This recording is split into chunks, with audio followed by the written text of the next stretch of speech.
السلام عليكم ورحمة الله وبركاته. بسم الله الرحمن الرحيم. الحمد لله رب العالمين. اللهم صل وسلم وبارك على سيدنا محمد وعلى آله وصحبه ومن تبعهم بإحسان إلى يوم الدين. أما بعد. പ്രിയമുള്ളവരെ, സക്കാത്ത് നൽകേണ്ടത് ഏതൊക്കെ സാധനങ്ങളിലാണെന്ന് നേരത്തെ നമ്മൾ പറഞ്ഞു. ആ കൂട്ടത്തിൽ ഒന്നായിരുന്നു സ്വർണവും അതേപോലെ വെള്ളിയും. 85 ഗ്രാം സ്വർണമോ അല്ലെങ്കിൽ 595 ഗ്രാം വെള്ളിയോ ഒരാളുടെ കയ്യിൽ ഒരു വർഷം നിലനിന്നാൽ അതിന്റെ 2.5% സക്കാത്ത് നൽകണം എന്നായിരുന്നു നാം പറഞ്ഞത്. എന്നാൽ ഇന്ന് വ്യാപകമായ സംശയമുള്ളതും ആളുകളെല്ലാം നിരന്തരം ചോദിച്ചുകൊണ്ടിരിക്കുന്നതുമായ ഒരു ചോദ്യമാണ് ആഭരണത്തിന് സക്കാത്ത് നൽകേണ്ടതുണ്ടോ എന്ന്. മഹാന്മാരായ പണ്ഡിതന്മാർ, ഷാഫിഈ മദ്ഹബിലെ ഏറ്റവും പ്രസിദ്ധമായ ഗ്രന്ഥമായ ബഹുമാനപ്പെട്ട ഇബ്നു ഹജർ റളിയല്ലാഹു അൻഹുവിന്റെ തുഹ്ഫ, മിൻഹാജ് ഉൾപ്പെടെ നമ്മൾ പരിശോധിക്കുമ്പോൾ നമുക്കവിടെ കാണാൻ പറ്റും വയുസക്കൽ മുഹറമു മിനൻ നഖദി മിൻ ഹുലിയ്യിൻ വഗൈരിഹി, ആഭരണമോ അല്ലാത്തതോ ആയ എല്ലാ സാധനങ്ങൾക്കും സക്കാത്ത് കൊടുക്കേണ്ടതുണ്ട്. ഹറാമായതാണെങ്കിൽ സക്കാത്ത് കൊടുക്കണം. വഖദൽ മക്റൂഹു, കറാഹത്തായതും അങ്ങനെ തന്നെയാണ്. കറാഹത്തിന് ഉദാഹരണം ലബ്ബത്തി ഫില്ലത്തിൻ കബീറത്തിൻ ലിഹാജ വസഗീറത്തിൻ ലിസീന, ഒരു വലിയ പൂട്ട് അല്ലെങ്കിൽ വാതിലിന്റെ താഴ് ഒക്കെ അതൊരാവശ്യം ആണെന്നത് കൊണ്ടുണ്ടാക്കിയതാണെങ്കിലും അത് കറാഹത്താണ്. ഭംഗിക്ക് വേണ്ടിയാണെങ്കിൽ ചെറുതാണെങ്കിലും കറാഹത്താണ്. അപ്പൊ കറാഹത്തായതോ ഹറാമായതോ ആയ സ്വർണം ആണെങ്കിൽ അത് ആഭരണം എന്ന നിലക്കായാലും ശരി, പാത്രങ്ങൾ എന്നോ മറ്റുള്ള സംഗതികൾ നിലക്കായാലും ശരി, അതിലെല്ലാം സക്കാത്ത് കൊടുക്കണം. ലൽ മുബാഹു, അനുവദനീയമായതിനല്ല, ഫിൽ അദ്ഹരി, ഏറ്റവും പ്രബലമായ അഭിപ്രായം അനുസരിച്ച്. അപ്പൊ അനുവദനീയമായ ആഭരണത്തിന് ആണെങ്കിൽ സക്കാത്തില്ല.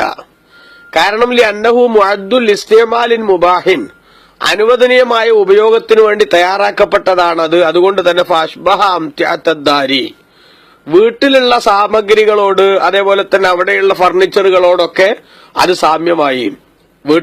വീട്ടാവശ്യത്തിന് വേണ്ടി വാങ്ങി വെച്ചിട്ടുള്ള ഫർണിച്ചറിന് സക്കാത്ത് കൊടുക്കണം ആരും പറയണില്ലല്ലോ. എന്ന പോലെയാണ് അനുവദനീയമായ ആഭരണങ്ങളാണെങ്കിൽ ആ ആഭരണത്തിൽ സക്കാത്തില്ല. അപ്പോ അനുവദനീയമല്ലാത്ത ആ രൂപത്തിലുള്ള അതാണെങ്കിൽ അതിൽ സക്കാത്ത് കൊടുക്കണം. ആഭരണങ്ങൾ എന്ന് പറയുന്നത് പലപ്പോഴും അമിതം എന്ന് പറയുന്ന അവസ്ഥയിലേക്ക് എത്തിയാൽ ഹറാമാകും. അതേസമയത്ത് അമിതം എന്ന് പറയാത്ത അവസ്ഥയിലാണെങ്കിൽ സ്ത്രീകളെ സംബന്ധിച്ചിടത്തോളം അനുവദനീയമാണ്. അപ്പൊ ഹറാമായ നിലക്കുണ്ടാക്കപ്പെട്ട ആഭരണമാണെങ്കിൽ അതിൽ സക്കാത്ത് നിർബന്ധമുണ്ട് 85 ഗ്രാം എത്തിയാൽ എന്ന് നമുക്ക് മനസ്സിലായി. അതേപോലെ തന്നെ 595 ഗ്രാം വെള്ളി എത്തിയാലും സക്കാത്ത് നിർബന്ധമാണെന്ന് നമ്മൾ മനസ്സിലാക്കി.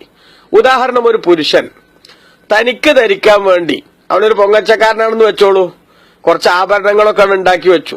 ചില ആളുകൾക്ക് അങ്ങനത്തെ ഒരു ധാരണ ഉണ്ട്. ഇതിന്റെ ഇടയ്ക്ക് ഞാൻ സൂചിപ്പിക്കട്ടെ, നാട്ടിലേക്കൊക്കെ പോകുമ്പോൾ, ഗൾഫിൽ നിന്ന് നാട്ടിലേക്കൊക്കെ പോകുമ്പോൾ ഒരു സ്വർണത്തിന്റെ നല്ല കട്ടിയുള്ള ഒരു ചെയിനൊക്കെ ഇങ്ങനെ കഴുത്തിലണിയ, അതേപോലെ തന്നെ 1-2 മോതിരമൊക്കെ ഇങ്ങനെ കയ്യിലണിയ, അതൊക്കെ ഒരു വലിയ ഒരു സംഭവമായിട്ട് കാണുന്ന ആൾക്കാർ ഇന്നും ലോകത്തുണ്ട്. വാസ്തവത്തിൽ പുരുഷന്മാർക്ക് സ്വർണം ഹറാമായി നബി സല്ലല്ലാഹു അലൈഹി വസല്ലം തങ്ങൾ പ്രഖ്യാപിച്ചതാണ്. ഒരു സഹാബിയുടെ കയ്യിൽ ഒരു സ്വർണത്തിന്റെ മോതിരം ഒരിക്കൽ കണ്ടപ്പോൾ നിങ്ങളിൽ ചിലർ നരകത്തിന്റെ ഒരു കട്ടയെടുത്ത്, തീയിന്റെ ഒരു കട്ടയെടുത്ത് കയ്യിൽ അണിയാൻ ആഗ്രഹിക്കുകയാണോ എന്ന് റസൂലുള്ള ചോദിക്കുകയും ആ സഹാബി ഉടനെ തന്നെ ആ മോതിരം എടുത്ത് താഴെ എറിയുകയും ചെയ്തു. അപ്പൊ അത് കണ്ടു നിന്ന മറ്റൊരാൾ അദ്ദേഹത്തോട് വന്നിട്ട് നിങ്ങൾക്കത് ഉപയോഗിക്കൽ ഹറാമായതുകൊണ്ടാണ് റസൂലുള്ള അത് പറഞ്ഞത്, അതേസമയത്ത് നിങ്ങളുടെ ഭാര്യക്കോ അല്ലെങ്കിൽ പെൺകുട്ടികൾക്കോ കൊടുത്തൂടെ? അപ്പൊ ആ സഹാബിയുടെ മറുപടി, ഓ പ്രിയപ്പെട്ട സഹോദര, നരകത്തിന്റെ കട്ടയാണെന്ന് റസൂലുള്ളാഹി സ്വല്ലല്ലാഹു അലൈഹി വസല്ലം പറഞ്ഞ ആ സാധനം ഞാനിനി എന്റെ കൈകൊണ്ട് തൊടൂല. അതായിരുന്നു സഹാബത്തിന്റെ സമർപ്പണം. അതേസമയത്ത് ഇന്നിപ്പോ നമ്മളെ കൂട്ടത്തിൽ ഒരാൾ സ്വർണത്തിന്റെ ചെയിൻ ഇട്ടാൽ അല്ലെങ്കിൽ സ്വർണത്തിന്റെ മോതിരം ധരിച്ചാൽ അവനോട് നമ്മൾ ആരെങ്കിലും അത് ഹറാമാന്ന് പറഞ്ഞാൽ ചിലപ്പോ അവന്റെ പ്രതികരണം, ചിലപ്പോ കേൾക്കാതെയോ അല്ലെങ്കിൽ കേട്ടിട്ട് തന്നെയോ, അദ്ദേഹത്തിന് അത് ധരിക്കാനുള്ള വകുപ്പില്ലാത്തോണ്ടുള്ള ചൊരുക്കാണ് എന്നായിരിക്കും. അപ്പൊ നമ്മൾ ചിന്തിക്കണം, ഒരു പുരുഷൻ അവര് ധരിക്കാൻ വേണ്ടി ആഭരണം ഉണ്ടാക്കി വെച്ചാൽ ആ ആഭരണം ഹറാമായ ആഭരണമാണ്. 85 ഗ്രാം മുതൽ എത്ര മേലോട്ടുണ്ടെങ്കിലും അതിന് 2.5% സക്കാത്തായിട്ട് കൊടുക്കണം. അതേസമയത്ത് സ്ത്രീകൾ അവർക്ക് ഉപയോഗിക്കൽ അനുവദനീയമായ അളവിലുള്ള ആഭരണങ്ങളാണ് ഉണ്ടാക്കി വെച്ചിട്ടുള്ളതെങ്കിൽ അതിന് സക്കാത്ത് ഇല്ല എന്നാണ് ഏറ്റവും പ്രബലമായ അഭിപ്രായം എന്ന് ബഹുമാനപ്പെട്ട പണ്ഡിതന്മാർ രേഖപ്പെടുത്തുന്നു. അത് നമ്മൾ ആഭരണം എന്ന നിലക്ക് ഉപയോഗിക്കാൻ എന്ന ലക്ഷ്യത്തോടുകൂടെ ഉണ്ടാക്കിയത് കള്ളന്മാരെ പേടിച്ചിട്ട് ലോക്കറിൽ കൊണ്ടുപോയി വെച്ചാലും എന്തല്ല അതിന് സക്കാത്ത് കൊടുക്കേണ്ടതില്ല. ധാരാളം ആളുകൾ ഇപ്പൊ ഈ റമദാൻ മാസത്തിലൊക്കെ ചോദിക്കുന്ന ഒരു ചോദ്യമാണ്, പിന്നെ ലോക്കറിൽ 25 പവൻ സ്വർണ്ണമുണ്ടാവും, ലോക്കറിൽ ഇരിക്കുകയാണ്, ഉപയോഗിക്കണമൊന്നുമില്ല. അത് ഉണ്ടാക്കുന്ന സമയത്ത് അവരുടെ ലക്ഷ്യം എന്താണെന്നതാണ് അതിന്റെ മാനദണ്ഡം. നമ്മൾ മനസ്സിലാക്കിയാൽ ഈ വിഷയത്തിന് പരിഹാരമായി. ഉണ്ടാക്കുന്ന സമയത്ത് അതൊരു നിക്ഷേപം എന്ന രൂപമാണ് അതിനുള്ളതെങ്കിൽ അതിന് സക്കാത്ത് നിർബന്ധമാണ്. നമ്മൾ ശരിക്കും മനസ്സിലാക്കണം. ചിലപ്പോ ഒരു മകൾക്കൊരു രക്ഷിതാവ് കല്യാണത്തിന്റെ സമയത്തോ മറ്റൊരു 100 പവൻ ആഭരണമൊക്കെ ചിലപ്പോൾ കൊടുക്കുന്നുണ്ടാവും. അത് ആഭരണമായിട്ട് അവൾ പലപ്പോഴായിട്ട് ഇട്ടോട്ടെ എന്ന ഉദ്ദേശത്തിനാണെങ്കിൽ അതിന് സക്കാത്ത് ഇല്ല എന്ന് തന്നെയാണ് ഷാഫി മദ്ഹബിലെ പ്രബലമായ അഭിപ്രായം. അതേ സമയത്ത് അത് കൊടുക്കുന്ന സമയത്ത് ഉദ്ദേശിക്കുന്നത് എന്താ, കുറച്ച് അവളുടെ ആവശ്യത്തിന് ഇടാനും ബാക്കി ഒരു നിക്ഷേപമായിട്ട് ഇരിക്കട്ടെ. കാരണം ഇപ്പൊ ഭൂമിയിലൊക്കെ അല്ലെങ്കിൽ മറ്റേതെങ്കിലും സ്ഥലത്ത് ഇൻവെസ്റ്റ് ചെയ്താലൊക്കെ പലപ്പോഴും ചീറ്റ് ചെയ്യപ്പെടാൻ സാധ്യതയുണ്ട്. അതുകൊണ്ട് എന്നും ഒരു നല്ല അസറ്റായിട്ട് നിലനിൽക്കും ഈ സ്വർണം എന്ന കണക്ക് കൂട്ടലിന്റെ അടിസ്ഥാനത്തിലാണ് എന്ത് ചെയ്തത്, ആഭരണം തന്നെ ആക്കിയിട്ടാണെങ്കിലും നിക്ഷേപമാണ് ഉദ്ദേശമെങ്കിൽ അത് 85 ഗ്രാം മുതൽ എത്ര മേലോട്ടുണ്ടെങ്കിലും ഉള്ളതിനൊക്കെ 2.5% സക്കാത്ത് കൊടുക്കൽ നിർബന്ധമാകും. അപ്പൊ ഇവിടെ സാധാരണയായി ചോദിക്കുന്ന ചോദ്യം, ലോക്കറിൽ വെച്ചിരിക്കുകയാണ്, സ്ഥിരം ഉപയോഗിക്കുന്നൊന്നുമില്ല, അതല്ല വിഷയത്തിന്റെ മാനദണ്ഡം. ആഭരണമായി ഉപയോഗിക്കാൻ എന്ന ഉദ്ദേശത്തിനാണോ ഉണ്ടാക്കിയത് എങ്കിൽ അതിന് സക്കാത്ത് കൊടുക്കേണ്ടതില്ല. അത് ലോക്കറിൽ വെച്ചാലും ശരി, കഴുത്തിൽ അണിഞ്ഞാലും ശരി എന്നാണ് ബഹുമാനപ്പെട്ട ഇസ്ലാം അതുമായി ബന്ധപ്പെടുത്തിയിട്ട് ഏറ്റവും പ്രബലമായ നിലക്ക് നമ്മുടെ ശ്രദ്ധയിൽപ്പെടുത്തുന്ന സംഗതി. അതേസമയത്ത് നിങ്ങൾ നോക്കൂ, മഹാന്മാരായ പണ്ഡിതന്മാർ വിരോധങ്ങൾ തന്റെ തൊഫയിൽ തന്നെ രേഖപ്പെടുത്തുന്നത് കാണാൻ സാധിക്കും. ഒരാള് അദ്ദേഹത്തിന്റെ ആഭരണം ലവിങ്കസറൽ ഹൊലിയു, ആ അനുവദനീയമായ ആഭരണം തന്നെ പൊട്ടി. അത് പൊട്ടിയിട്ട് അയാൾ അറിഞ്ഞു, കസദ ഇസ്ലാഹു, അത് നന്നാക്കി ഉപയോഗിക്കണം, അല്ലെങ്കിൽ ഉപയോഗിക്കാൻ പറ്റുന്ന ആളുകൾക്ക് അത് നന്നാക്കി കൊടുക്കണം എന്ന് അദ്ദേഹം എന്ത് ചെയ്തു, കരുതുകയും ചെയ്തു. എന്നാ ഫലാ സക്കാത്ത ഫീഹി, അതിലെന്തില്ല, അതിലും സക്കാത്ത് കൊടുക്കുന്നില്ല. കാരണം എന്താ, അത് ആഭരണമായിട്ട് തന്നെ ഉപയോഗിക്കാൻ വേണ്ടി അവൻ എന്ത് ചെയ്യുന്നു, കരുതുകയാണ് ചെയ്യുന്നത്. അതേ സമയത്ത് നമ്മൾ നോക്കുക, വൈനിഹ്താജലി സൗഖിൻ ജദീദിൻ, ആ ആഭരണം ഇനി പൊട്ടിയത് ഇനി രണ്ടാമത് ഉപയോഗിക്കണമെങ്കിൽ പുതിയതായിട്ട് ഉരുക്കി വീണ്ടും എന്ത് ചെയ്യേണ്ടതുണ്ട്, ആഭരണമാക്കി മാറ്റേണ്ടതുണ്ട്. പൊട്ടി എന്നറിഞ്ഞതിന് ശേഷം 1 വർഷം പിന്നിടുകയും ചെയ്താൽ സക്ക ഖതഅൻ, ഉറപ്പായിട്ടും അവനതിന് സക്കാത്ത് കൊടുക്കണം. ആഭരണം പൊട്ടിയറിഞ്ഞാൽ ശരിക്കും തകർന്ന് പോയിരിക്കുന്നു. ഇനി അതൊരു ആഭരണമാക്കി മാറ്റണമെങ്കിൽ വിളക്കി ചേർത്താലൊന്നും നടക്കില്ല, മറിച്ച് അത് വീണ്ടും ഉരുക്കിയിട്ടൊരു ആഭരണമാക്കി ഉണ്ടാക്കണം. ആ രൂപത്തിൽ ഉരുക്കണമെന്ന് അവൻ വിചാരിച്ചെങ്കിലും 1 വർഷം അത് അങ്ങനെ തന്നെ അവിടെ ഇരുന്നാൽ അതിന്റെ 2.5%, 85 ഗ്രാം ഉണ്ടെങ്കിൽ 2.5% സക്കാത്ത് കൊടുക്കണം. എപ്പോഴാണ് അപ്പൊ അതിന്റെ കൊല്ലം കണക്കാക്കുക? വന്നഖദൽ ഹൗലു മിൻഹൈനിൽ കസിരി, പൊട്ടിയത് മുതലാണ് അതിന്റെ കൊല്ലം കണക്കാക്കേണ്ടത് എന്ന് ഇബ്നു ഹജർ റളിയല്ലാഹു അൻഹു തന്നെ തുഹ്ഫയിൽ വ്യക്തമായി രേഖപ്പെടുത്തിയത് നമുക്ക് കാണാൻ സാധിക്കും.